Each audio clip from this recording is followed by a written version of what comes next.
The CBS Radio Mystery Theater presents...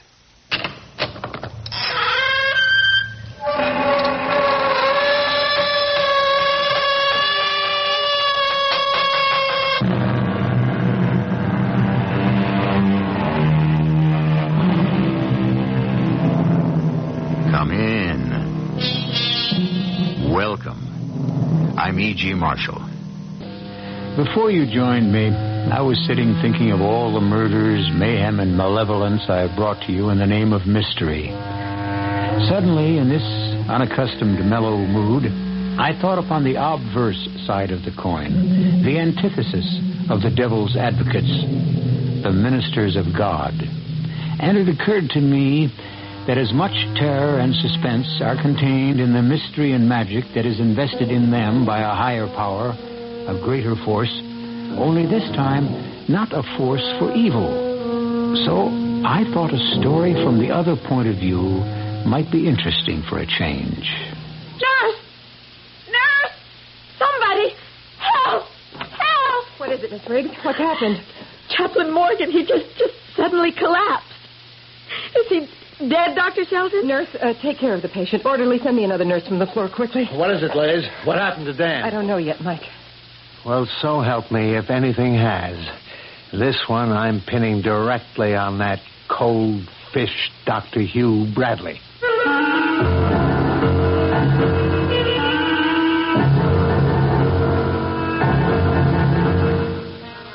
Our mystery drama, He Moves in a Mysterious Way, was written especially for the Mystery Theater by Ian Martin and stars Terry Keane.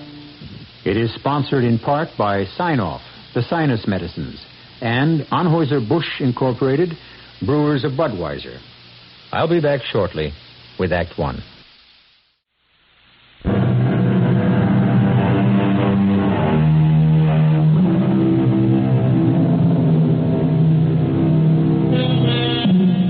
It was the 18th century poet William Cowper who gave us that familiar and wonderful quote, "God moves in mysterious ways, his wonders to perform."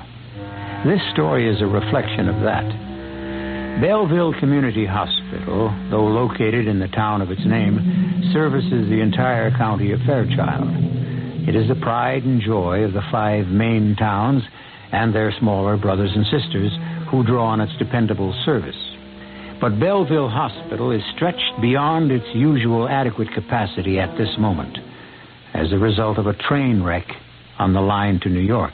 This is Dr. Shelton. Just want to alert you, Brownie. We can expect 20 to 30 more casualties according to police estimates. Our patient facilities are already jammed, so we'll use the children's emergency section temporarily. In case of serious injuries that look surgical, refer all admissions to Dr. Bradley. Nurse, I'm admitting this patient on the cart. Elizabeth Riggs. I knew you'd have to, Dr. Bradley, Dr. so I had her Shelton. chart prepared. Yes, very efficient, Doctor. My compliments to the outpatient department. I want my service to satisfy the new chief of staff. As long as it stays efficient, it will. Dr. Bradley? Yes, Dr. Bernardo. They're screaming for you in OR. You can hold the dramatics. I'm on my way. Better check out this patient in the meanwhile, Elizabeth Riggs. I've given her light sedation. She's pre-op. No need to diagnose her. I've already done that. Slight concussion, fractured patella, calcaneus, and some messy damage in the ankle to the fibular and tibial termini. You'll find it all on the chart. Well, I'm on my way to the OR. I would like to take his chart. Mike, remember who he is. Sure. A genius at getting my back up. Come on, orderly. Let's go. Fly easy, Paisan. What do you want from a crazy Italian? Liz, I got here as fast as I could. What is it? Train wreck, Chaplain. Sorry to haul you out of bed in the middle of the night. Only time anyone really needs a chaplain or a minister is when there's trouble. You look a little under the weather. You all right? Oh, just half asleep. I'm the last one to be worried about. Not my leg! No! Not my leg! What's going on in here, nurse? Miss Riggs. I won't let them. I won't let anyone. Miss Riggs. Yes? Oh, you're the doctor I who... treated you when you came in. What's the matter with my arms? You had to be put under restraint. It's imperative you stay as still as possible. I can't. Don't you see? I can't. Miss Riggs, you are not the only victim of the train wreck. Train wreck? Oh, that's it. My leg. I lost my leg. Now, don't be silly. You have some broken bones, but you have not lost your leg. Now, give me that, nurse. You're lying to me. I can't feel it. Help me hold her, nurse. Now, where's Dr. Bernardo? Right here, Doctor. And you hold her. Now, lie still, Miss Briggs. We only want to help. I don't want to be helped. Sure you do, baby. That's what we're here for. Oh. You want to walk out of here as soon as possible, don't you? Are you a surgeon? Just hired help. I'm the surgeon. Swab that, nurse. This is Dr. Bernardo. If you're the surgeon, I want to know something. Why can't I feel anything where my left leg ought to be? Because I immobilized it till Dr. McNeil, the orthopedist, has time to operate on it. I don't believe you. I haven't time to argue. I want to see you a moment, Dr. Bernardo. Now convince this grown-up child that she has 2 good legs, will you? I'll try to the best of my limited ability. I don't ask for any more than you have to give. Why, you cold, inhuman... Nurse, bring me that hand mirror from the bureau. Surest way to convince you, Miss Riggs. Let you see for yourself. Oh, thanks, nurse. You want to pull the bedclothes back? Okay. Now, see? One of them in a light plaster bandage cast, but both where they belong. Oh. Why didn't Dr. Bradley show me that? Well, he might have if you'd given him a chance instead of throwing a wingding. Oh, I shouldn't have, but my legs are very special to me. I can see where they would be. I didn't mean the way they look. Oh, neither did I. Although I wouldn't knock it. But I know you're a dancer. It's my whole life.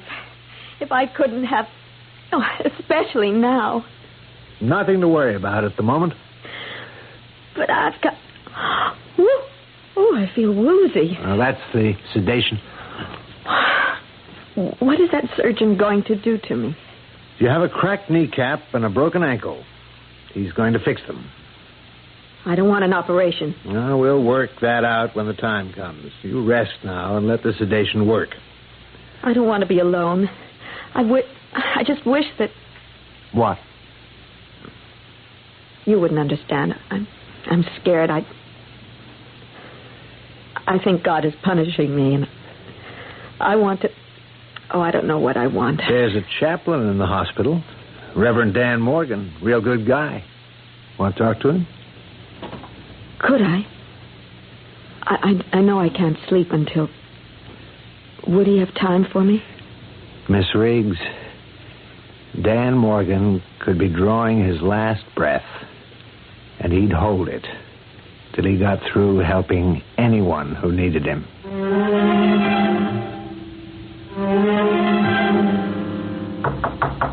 Come in.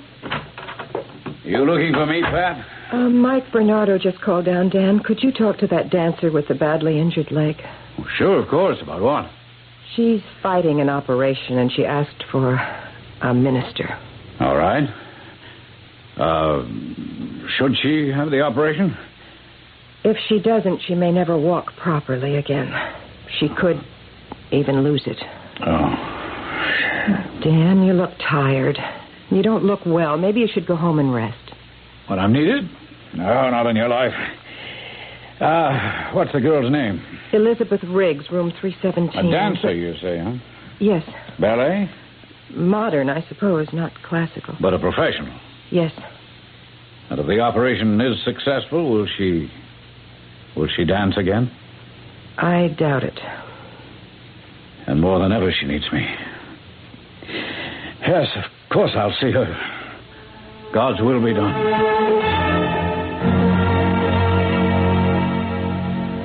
Hello, Elizabeth Riggs. I'm Chaplain Dan Morgan. Oh, how good of you to come. Was I asleep? For a while. I'm sorry. It was good for you. Not good enough. I need help, Chaplain. Help? Wireless. I'm afraid of the operation. I think they want to cut off my leg or my foot. Now, did they say they would? No, Doctors never tell you. Of course they do. No one thinks you're going to lose your leg. I do. Why? Because I think God wants to punish me. Punish you? What for? There's a boy, Peter Sterrett. We were very much in love. That's what I went upstate for, to marry him. And? At the last moment, I couldn't. I ran out on the whole wedding. My parents, his, everyone. I took the train back to New York.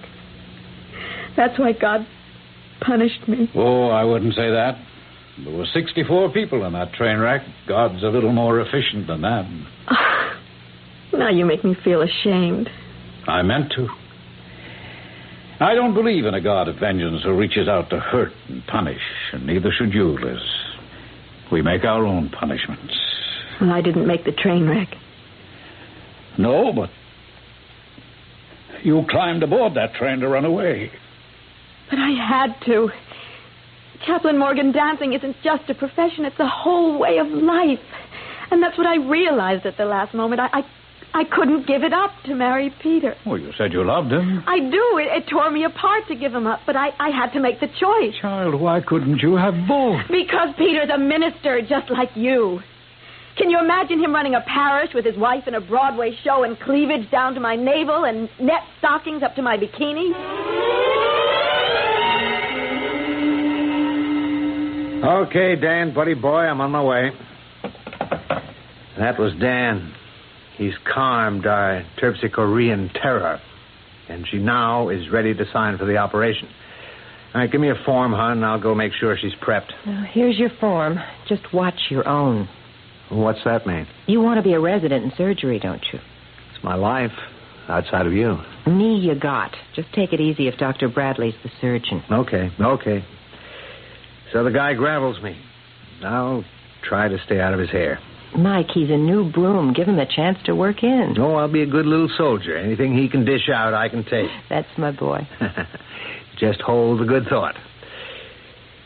Too bad it's neither sane nor sanitary for one doctor to kiss another.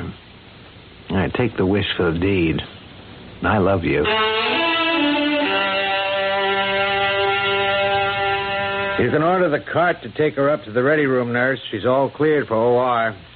Oh, hi, Dan. Hey, come sta, paisa? Così, Padre mio. Hey, you don't look so hot. Oh, I'm a little tired. Why don't you hit the sack? No, not till the action's over. Hey, wait a minute. Maybe I ought to run a little check on you. No, don't be silly. Why? What are you rubbing your gut for? Oh, come on, Mike. A little indigestion. Somebody sneaked some cucumber in my salad again. No. You don't double over like that from cucumber. I'd better take You assisting Dr. McNeil? Yes, Dr. Bradley, but... Then you ought to be up in the scrub room already. Now, let's go. I was on my way, but the chaplain here needs a checkup. The chaplain can take care of himself. Has Miss Riggs been prepped? Yes, sir, but... Get in the elevator, Doctor. Yes, sir. Dr. Bradley. Yes, sir. Private Bernardo reporting for duty. But may I recommend that the chaplain be temporarily relieved from his? Do you want to be relieved, chaplain? Oh, come on, you have enough to worry about besides me. Now, if you need a rest... No. I think I'll go in and sit with that poor child when she's taken up to OR. She needs me more than I need anything. Well, how are you feeling, Liz? I don't know. Far away, but still scared. Oh, now you mustn't be.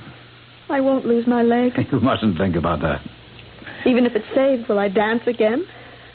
Whatever is to be, just leave it in God's hands. It's so easy for you. Words, just words. No, never just words, Liz. I've stayed with you because I wanted to help you find strength. Don't let it be for nothing. Let me have achieved at least that. Nurse! Nurse! Somebody help! What is it? What's happened? Chaplain Morgan. He just suddenly collapsed. Nurse, take care of the patient. Orderly, get me another nurse from the floor right away.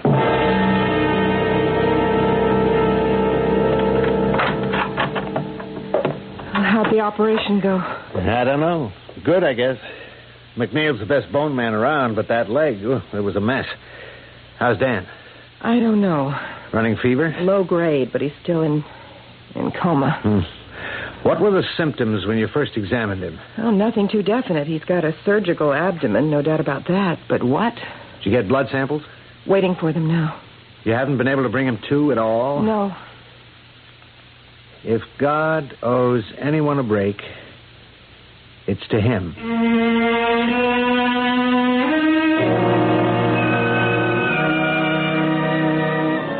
A bitter young man, but then a very tired and exhausted one, and a deeply concerned one for a man who is as close as his father. Still, Dr. Michael Bernardo should know that in the eyes of God, all men are equal. Or are they? We have listened so many times to the triumph of evil on this program, perhaps the power of good is not as strong. I'll return shortly with Act Two.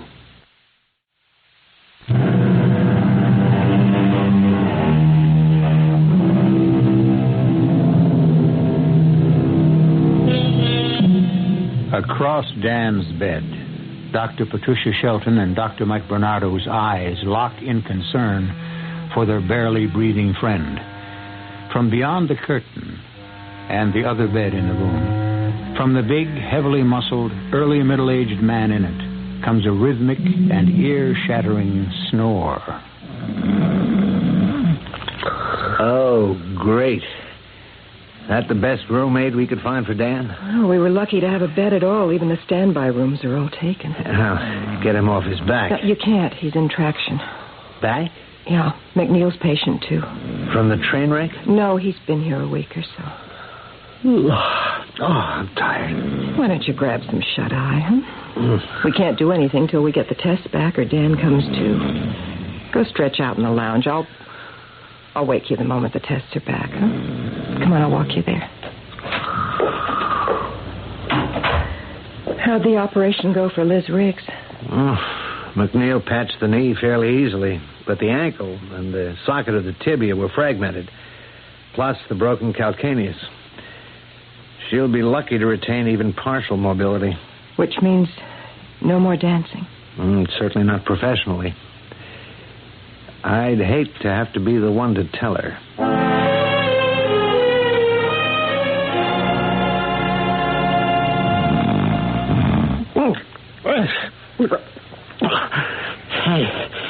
Hey, where Sam Hill is?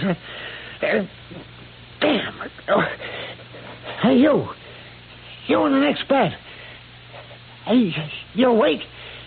Hey, what is this, a morgue? Hey, you! Yes? What is it? I don't know what's with you, brother, but my back is killing me. I want to ring for the nurse, but the gizmo with a button just fell off of the bed. Can you get it for me, huh? Just a minute. Here, I'll get the call button. Shall I ring for you? I'll get you a doctor. Oh, forget it. I'm all right for the moment. Yes, but you're in pain. Oh, I can take it. What do you got, Mac? I don't know. I don't even know how I got here. Oh, I hope it's nothing catching. No, I'm sure it isn't. I thought I had a... But there isn't any pain anymore. Count your blessings, fella.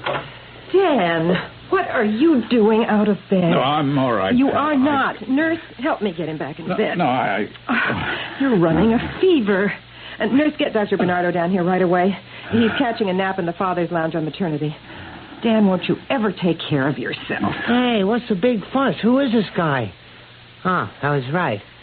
A doctor, huh? Not an M.D. He's the hospital chaplain, the Reverend Dan Morgan. A minister, for crying out loud. That's all I need.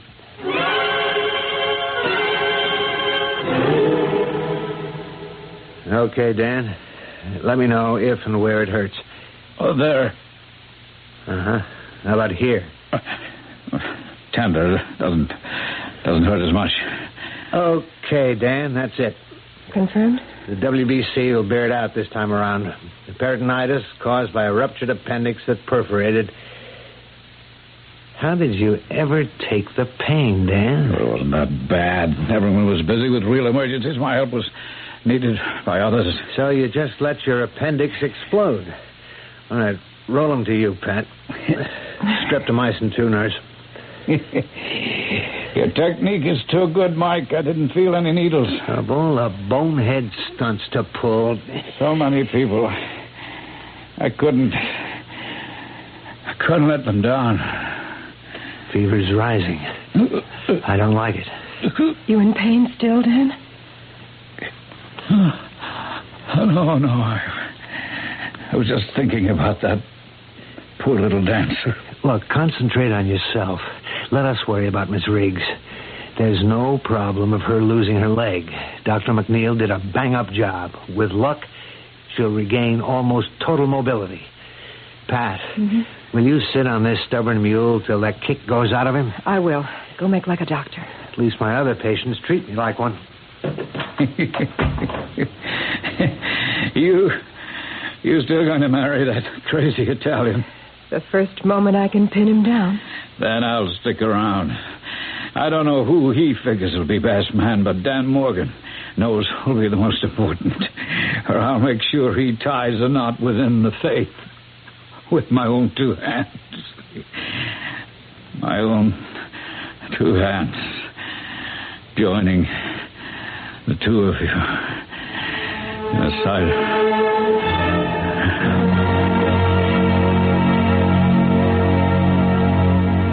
Morning, Miss Riggs.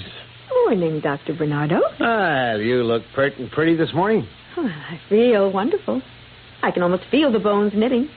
I could just jump right out of bed, do a jeté, or handle a waltz clog just like that. Yeah, well, I wouldn't rush things. Well, not without a warm-up, anyway. I bet you I'll be dancing in no time. Thanks to Chaplain Morgan. How is he today? Is he better? I wish I could say he was.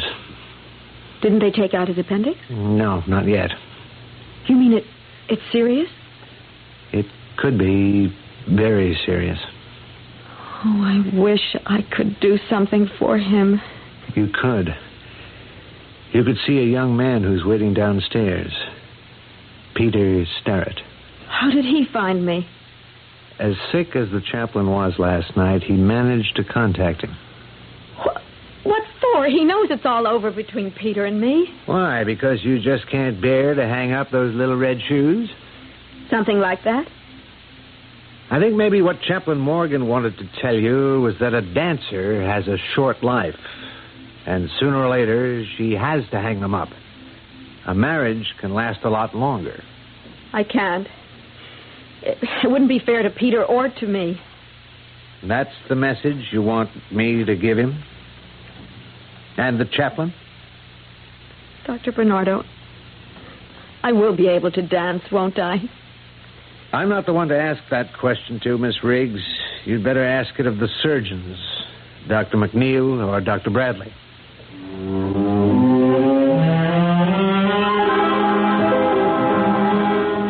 Morning, Mr. Wolf. Hey. Morning, Chaplain. See, you're out of traction. Yeah. How you feel? Oh, I felt better. Thirsty.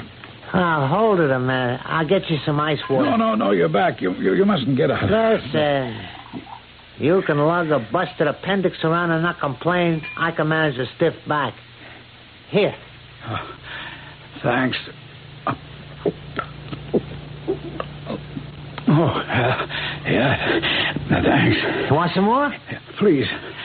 Yeah. That was good. It's good. Hey, what is it, Parson? A knife. I'll get the doctor.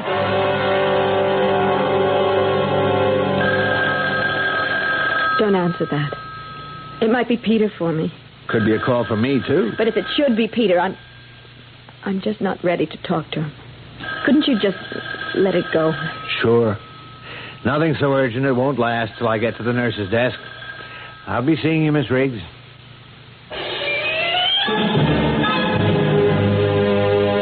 Oh, I Nice water for a man with peritonitis. Where were you, Dr. Bernardo? I went to see Miss Riggs. You know, the dancer. Who is not your patient? No, sir. You don't like me very much, do you, Dr. Bernardo? Well, that is a bit direct. Puts me at quite a disadvantage. Because you've applied here for a residency in surgery? My personal feelings would not dictate my judgment of your qualifications, unless you wish to withdraw your application. Not yet, sir. No? What does that depend on? The success of our operation on Chaplain Morgan? To a degree. Then we must be sure that it is immaculately successful. As far as I'm concerned, it's the same way no matter who's on the table. I deserve that rebuke. I bought it because of my own resentments. I'm human, not a robot. You are kind of a stickler for detail. You're damn right. A doctor can make minor mistakes which can be rectified. Isn't quite the same with a surgeon. Habit, discipline, minute attention to detail, constant vigilance and objectivity. That's what a surgeon has to pay. Still want to be one. As long as I don't have to retire from the human race. Like me. That perhaps is a personal trait, but I have some reason. You see, one surgeon's momentary carelessness, his anxiety to look up and be a nice guy and assure me everything was going well, cost me my wife. And with it a large part of me. Well, no one is very much interested in my immortal soul. Now, Dan Morgan is something else again. But for the moment, objectively, just another surgical problem. Agreed? I'll assist to the best of my ability. I'll accept that, Doctor. The patient is waiting. Shall we go?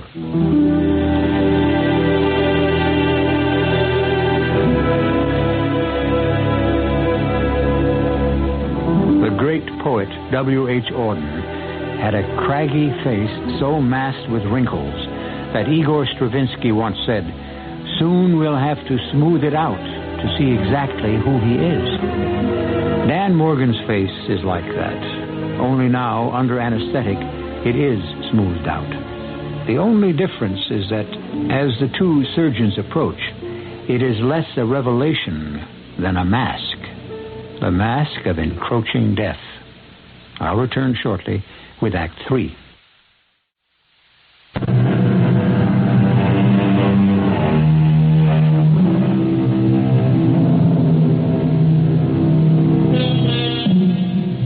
The operation is completed, and the two surgeons return to the locker room, still gowned, capped, gloved, and masked. With a quick practice move, Dr. Bradley divests himself of gloves, mask, and cap, dropping them in a sanitary container. What are Dan's chances? You saw what was there when we opened. The infection is massive and well established. The drain should bring relief, I hope more than temporary.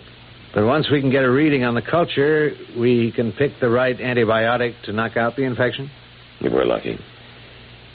If Dan doesn't pull through this... If he doesn't, Doctor, I shall resign from this hospital.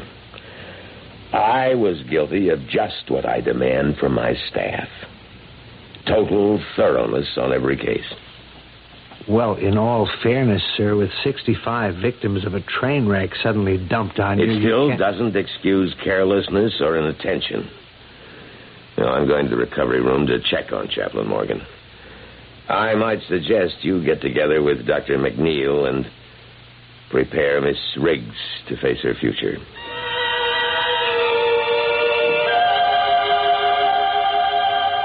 Yes, Mike, I guess I understand. Oh, he's here in the waiting room, all right, looking pretty forlorn. What? Well, I'll do my best. Yeah, okay, I'll talk to him. Hello, Reverend Sterrett. Oh, hello. Dr. Shelton. Oh, yes. Excuse me, I know the others, but I wasn't as sure of you. Because I'm a lady, Doctor? No. Because I only met you once briefly. I know. Have you seen Miss Riggs? No. She doesn't want to see me. That's because she doesn't know the truth yet. The truth? That she'll never be able to dance again. But he didn't tell me that. He didn't know it then. Does Liz? Reverend Sterrett, after the accident, your fiancé was in psychogenic shock. It took Dan, the chaplain, to persuade her to have any operation at all, just so she could walk again. All the doctors agreed that since her career was so vital to her, the news that she didn't have one anymore had to be broken to her carefully. Oh, I agree. Elizabeth has to be told the truth. And we've got to figure out how.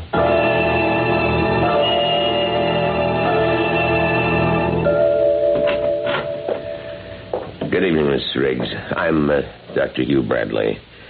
I don't know if you remember, but I treated you in emergency and admitted you to the hospital. Yes, I remember. How soon can I dance again? Well, the first thing is to walk. As for the other, Miss Riggs, I think you'll have to make an adjustment in your mind. Now, I don't believe in hiding the truth from patients. There isn't a chance that you'll ever be able to dance professionally again. Oh, good morning, Dr. Bradley. Did you have me on page? Yes. McNeil is off today, and his patient, Miss Riggs, had an attack of hysterics last night. I had to sedate her. What happened? Was it Peter Sterrett being here upset her so much? Well, whoever he is, no. I simply told her something that should have been made clear to her from the first, that her dancing days are over. Just like that? Well, she had a right to know.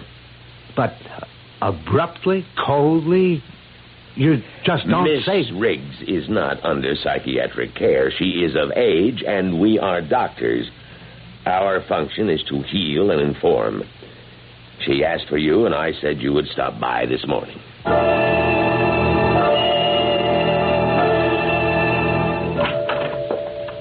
Hi, Liz. Do you want to see me?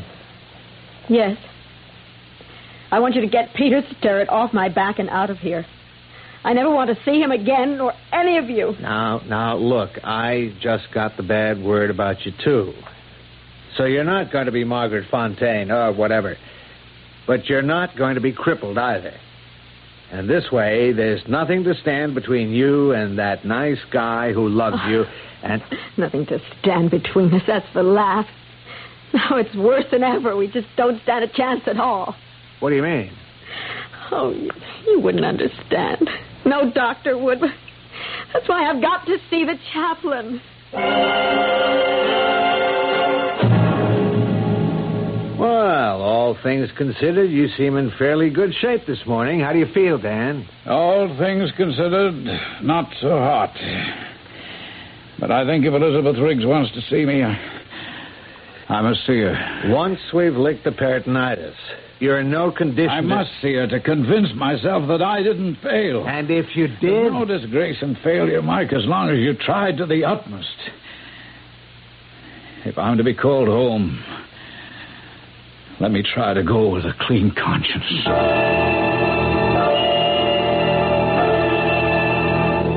You're sure you feel all right, Dr. Bradley? Well, of course. You know you're supposed to rest after donating blood. I realize that. By some strange chance, the chaplain's and mine match. I'd like to think that...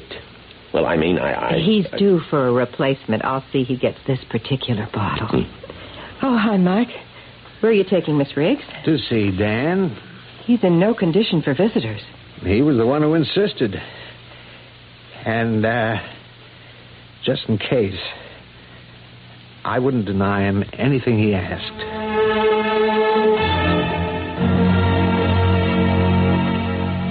Well, I've wheeled it to you, Dan, although you shouldn't be seeing any visitors. I wonder, Doctor, if I might claim the privilege of the confessional. Well, not for long. You have less strength than you think you have. And maybe Liz and I can find a lot of it between us.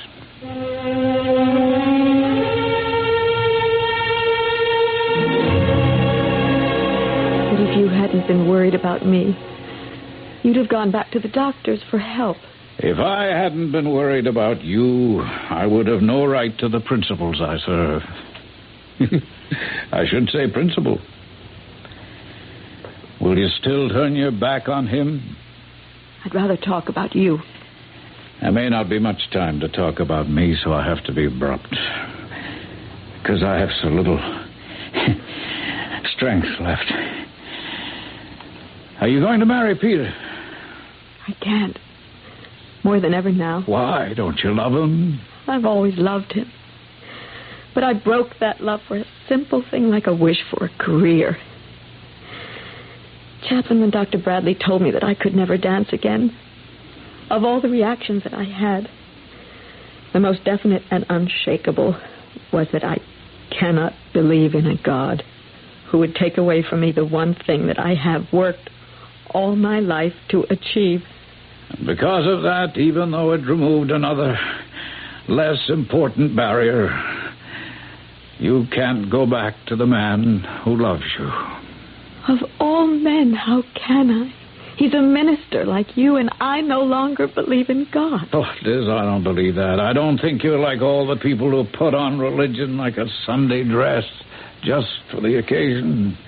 You can't deny him any more than I can. Or Peter. Because no matter how hard all of us try, in the end, we must have a personal God. Take him to your heart. How can I? Forget me. How can he destroy a man like you? Can't I convince you that death is not destruction? Certainly not. Not for me. What would you ask? A miracle? I don't know. I don't know what I want. Just for you not to die. All right, then help me to live. Don't deny him. Liz, I once prayed for you. Now, if you want, try to pray for me. Oh, Chaplain, don't you see it would just be a mockery when I don't believe? Chaplain, are you... Oh, I've got to get the doctors. Excuse me, miss. Oh, who? It's okay.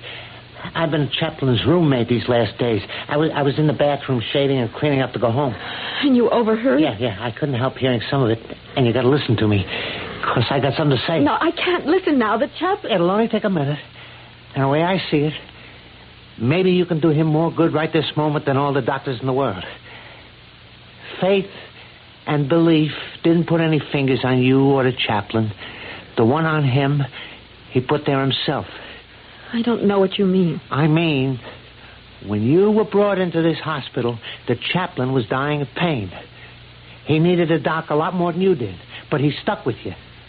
Even with his appendix exploding inside him, he covered it up to help you out.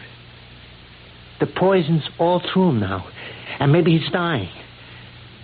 But if it is, it's a risk he took for you.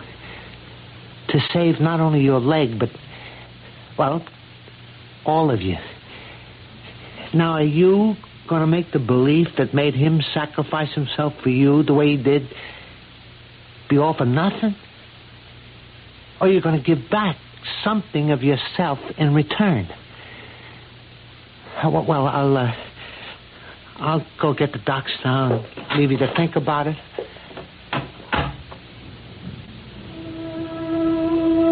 Oh, my God. I have heartily offended you. I beg you to forgive me. I implore you to listen to me. I am nothing but he. This man is so important. I don't know how to say it, to ask it, but please, in your infinite mercy, dear Father in heaven, who looks after us all and wants to help us, please help this one man who deserves it more than any of us. Don't let him be wasted. I ask it with all my heart, in your name. It's all right, Miss Riggs. Just take it easy. I should have called you sooner. Oh, forget it. As a doctor, I tell you it's all right. You mean he's going to live? You ever seen anything more beautiful than plain, ordinary sweat? It's broken. The ever-loving fever is broken. We're on the way. He asked me to pray. Whatever it was that did it, he answered. He answered? You mean that God somehow... The oldest cliche in the world, Miss Riggs. Man proposes, God disposes. No matter how far medicine takes us, in the end, that's the result. Then the chaplain will be all right.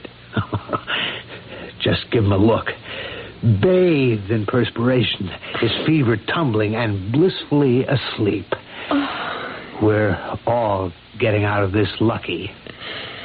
Except you, maybe. Oh, that's decided. Oh, it isn't all that much of a life as a dancer.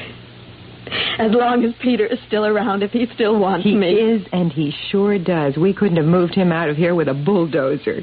Now, we've only one restriction before you leave here. We expect to be invited as guests at the wedding. Well, won't take place without you. Because one thing I'll never give in to Peter about. The chaplain will have to marry us. Why not? We might even make it a double wedding.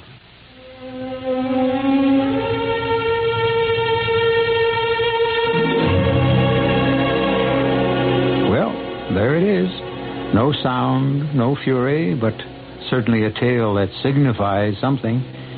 A mystery. I think it qualifies for the title.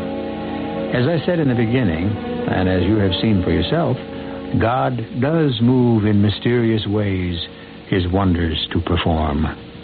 I'll be back shortly.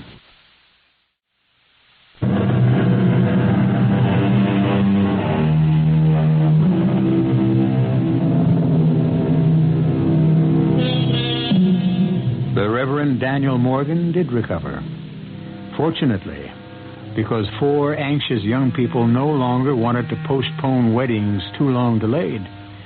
It wasn't a double wedding, as once had been considered. Mike was operating the morning Liz and Peter were married, but he was able to make the reception afterwards. As for Pat's marriage to Mike, it was a very simple and quiet one in a hospital chapel, notable for only one thing. The best man was Dr. Hugh Bradley. Our cast included Terry Keane, Patsy Bruder, Leon Janney, Robert Dryden, and Ian Martin. The entire production was under the direction of Hyman Brown. And now, a preview of our next tale. It was long before I could get to sleep, but when at last I did, if indeed I really was asleep, I was conscious of something huge and black circling by the foot of my bed, a monstrous cat-like shape that suddenly sprang, and I felt the stinging pain as if 2 needle-sharp claws had plunged like hot irons into my breast. And then suddenly my eyes were open, and I thought I saw Carmilla standing there. The figure moved quickly to the door, and I followed it, only to find the door securely locked from the inside, just the way I had left it before I retired. I sprang into my bed with the covers over my head, and I lay there, more dead than alive, until morning. Radio Mystery Theater was sponsored in part by Anheuser-Busch Incorporated, Brewers of Budweiser, and Sign-Off, the sinus medicines. This is E.G. Marshall inviting you to return to our Mystery Theater for another adventure in the macabre. Until next time, pleasant dreams.